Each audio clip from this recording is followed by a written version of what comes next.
અંકિતા, આમ શું સવારમાં ટીવી લઈને બેસી ગઈ છો? આમ થોડું ઘરનું કામ તો પૂરું કરો. મમ્મી, મારી અત્યારે ફેવરેટ સિરિયલ આવે છે, મને જોવા દો, તમે ડિસ્ટર્બ નહીં કરો.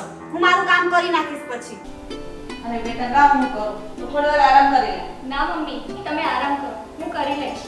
અત્યારે તમારી આરામ કરવાની ઉંમર છે. હા દીકરા, પણ તું આટલું બધું કામ કરીશ તો થાકી જઈશ. આ અંકિતા આખો દિવસ ટીવી ને મોબાઈલ લઈને બેઠી રહી છે, કઈ કામ કરતી નથી. કોમલ બિચારી આખો દિવસ એકલી ઘરનું કામ કરે છે, એનું કઈ કંટાળી ગઈ. તો મારને પોતું, તમે કામ કરવાનું જોર આવે છે એટલે જ આટલા બધા દિવસ ત્યાં પડી હતી ક્લિયર. ભાભી, ફાલતુની વાતો નહીં કરો. અને મારે તારું થોડું કામ છે, ચાલ મારી સાથે. આને તો ઠેકાણે જ પાડી દેલો.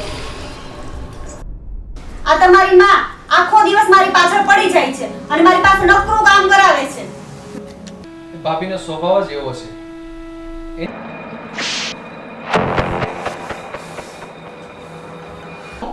બીજી ખોટી માથાકૂટ એની સાથે નહીં કરતી. અરે મનોજ, કેમ આટલો બધો ગુસ્સામાં છે? અરે ગુસ્સો કરવા જેવી તો વાત છે.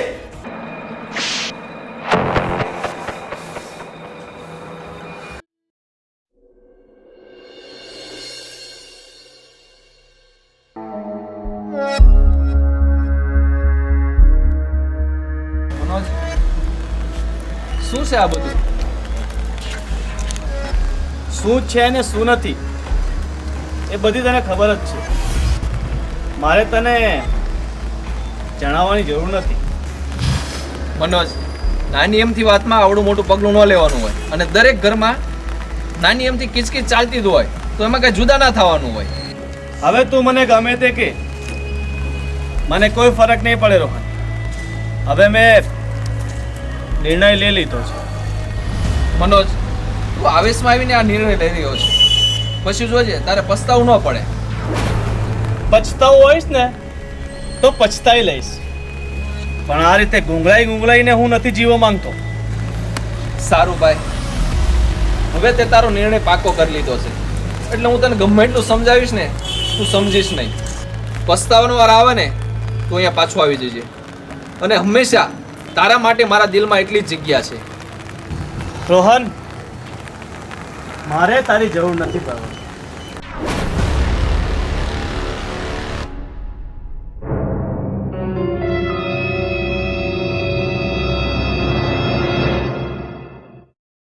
ભાભી, તમે તો સમજો, કેવી રીતે રહેશો એકલા? એમણે જે નિર્ણય લીધો છે ને એ બરાબર જ લીધો છે. આમ પણ તમને લોકોને તો અમે ખટકીએ જ છીએ ને. હો બેટા, એમ કેમ બોલો છો? જેમ રોહન મારો દીકરો છે, મનોજ પણ મારો દીકરો જ છે ને જેમ કોમલ મારી વહુ છે, એમ તું પણ મારી વહુ છે. અને આમ પણ મેં તમારા બંને વચ્ચે કોઈ દિવસ મતભેદ નથી કર્યો, પછી આવું શા માટે કરો છો તમે? આ તો બધું ખાલી કહેવાનું જ હોય છે. તમારા મનમાં શું છે ને એ બધું અમે જાણીએ છીએ, એટલે તમારે કઈ કહેવાનો ફાયદો નથી. અમે જે નિર્ણય કર્યો છે ને એ બરાબર જ કર્યો છે, અને હવે અમે અલગ થવાના છે એ નિર્ણય પાક્કો છે. બરાબર? વચ્ચે બોલવાની જરૂર છે. હું કેવી રીતે મારા સંતાનોથી દૂર રહી શકું?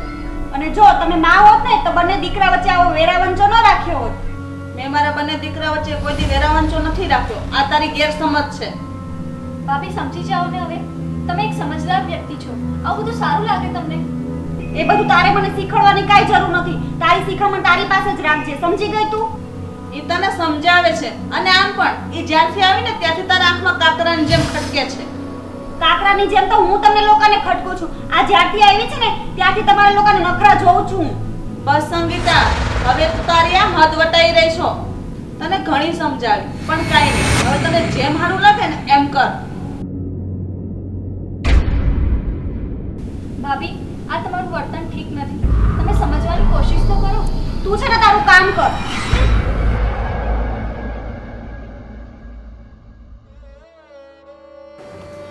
વકીલ સાહેબ, પ્રોપર્ટીના બધા ડોક્યુમેન્ટ રેડી છે ને?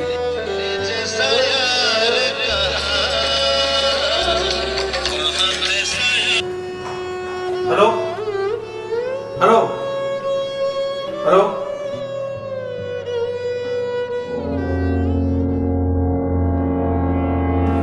હાલો વિજયભાઈ, બધા પેપર રેડી છે, સાઇન કરી દો તમે. લાવો વકીલ સાહેબ, સાઈન કરી દઉં એટલે આ બધી ઝંઝટમાંથી મુક્તિ મળે.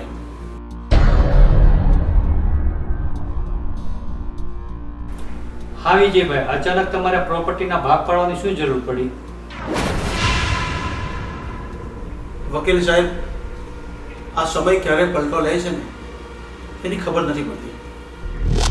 પહેલા બરાબર ચાલતું હતું, પણ હવે છોકરાઓ મોટા થઈ જાય ને એટલે એમને સાથે રહેવાનું બહુ અઘરું લાગે છે. આથી હવે અલગ કર્યા સિવાય બીજો કોઈ રસ્તો નથી. પણ મનોજને તો તમે રસ્તા પરથી લેવા હતા ને?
આજે તો બહુ ખુશ છું. યસ, ખબર છે કેમ?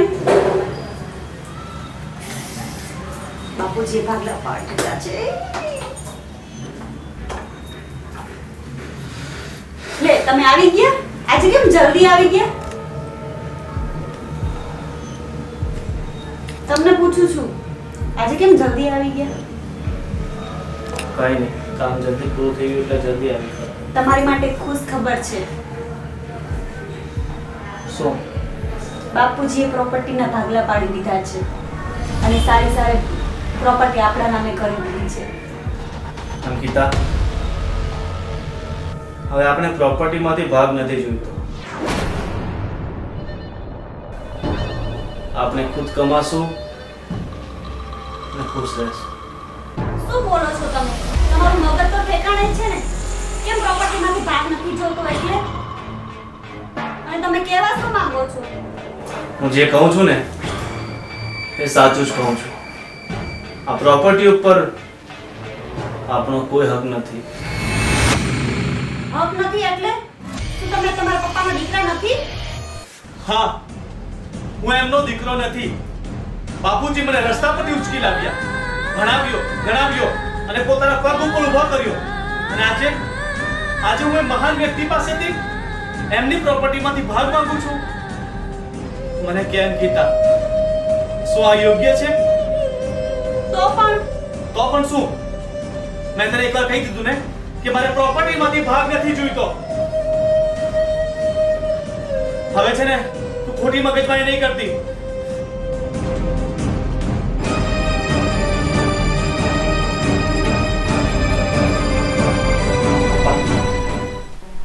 આમ તમારા પ્રોપર્ટીના ભાગલા કરવાની શું જરૂર છે? અમે બંને ભાઈ સાથે હળી મળીને કામ તો કરીએ છીએ. તમે હળી મળીને કામ તો કરો જ છો, પણ મને એવું લાગે છે કે મારે પ્રોપર્ટીના ભાગલા પાડી દેવા જોઈએ. કેમ કે તમે બંને હવે સમજદાર થઈ ગયા છો. તમારા બંને વચ્ચે ગેરસમજ ઊભી ન થાય એ પહેલાં જો હું ભાગલા પાડી દઉં તો તમારા બંને વચ્ચે કોઈ મતભેદ ન રહે. રોહન બેટા, તારા બાપુજીએ જે નિર્ણય લીધો ને એ યોગ્ય જ છે. આપણે એમાં દખલ કરવાની જરૂર નથી. સારું પપ્પા, તમારી ખુશીમાં મારી ખુશી છે. પપ્પા, મારે પ્રોપર્ટીમાંથી ભાગલા નથી જોયું. અરે બેટા, કેમ આવું બોલે છે? પણ તે તો પ્રોપર્ટીમાં ભાગલા કરાવ્યા, તો હવે કેમ ના પાડે છે? મમ્મી, એ મારી ભૂલ હતી અને હવે મને મારી ભૂલ સમજાઈ ગઈ છે. અને એમ પણ મારો આ પ્રોપર્ટીમાં કોઈ હક નથી. બાપુજીએ મને રસ્તા પરથી ઉચકી નાખ્યો, ભણાવ્યો, ગણાવ્યો, આટલો મોટો કર્યો. અને જ્યારે આજે મારી જવાબદારી છે કે હું બાપુજીની જવાબદારી ઉચકું અને હું એમની પ્રોપર્ટીમાંથી ભાગ માંગુ છું. મમ્મી, મારાથી નીચ માણસ આ દુનિયામાં કોઈ નથી. દીકરા, તને તારી ભૂલ સમજાઈ ગઈ એ ઘણું છે. અને તમે બંને ભાઈઓ મળીને આપણા કારોબારને ઉપર લાવવાનું છે, ઘણી ઊંચાઈ સુધી લઈ જવાનું છે. કારણ કે હળી મળીને જે કામ કરવામાં આવે ને એ એકલા હાથે નહીં થઈ શકે. મારા ભાઈ, આપણે બંને સાથે મળીને આપણા કારોબારને આગળ વધારવાનો છે હવે. હા મારા ભાઈ, આપણે આ બિઝનેસને આસમાનની ઊંચાઈ લઈ જઈશું. અને મમ્મી, મને માફ કરજો. હું તમારી સામે બોલ્યો હતો. મેં તમારી સામે બોલીને ઘણી મોટી ભૂલ કરી છે. મમ્મી, પપ્પા, આ બધી ભૂલ મારી જ છે. મેં જ આમને કહ્યું હતું જુદું થવાનું. તમે મને જે સજા આપશો એ ભોગવવા હું તૈયાર છું. અરે દીકરી, તારથી ભૂલ થાય તો શું અમે માફ ન કરી શકીએ? તારે કઈ સજા ભોગવવાની જરૂર નથી. તું સમજી ગઈ ને એ જ ઘણું છે. હવે હળી મળીને કોમલ સાથે રહેજે. મમ્મી, હવે હું ઘરની બધી જવાબદારી હું જ સંભાળી લઈશ અને કોમલ હવેથી આરામ કરશે. ના બાપ, હવેથી કામ આપણે હળી મળીને કરશું.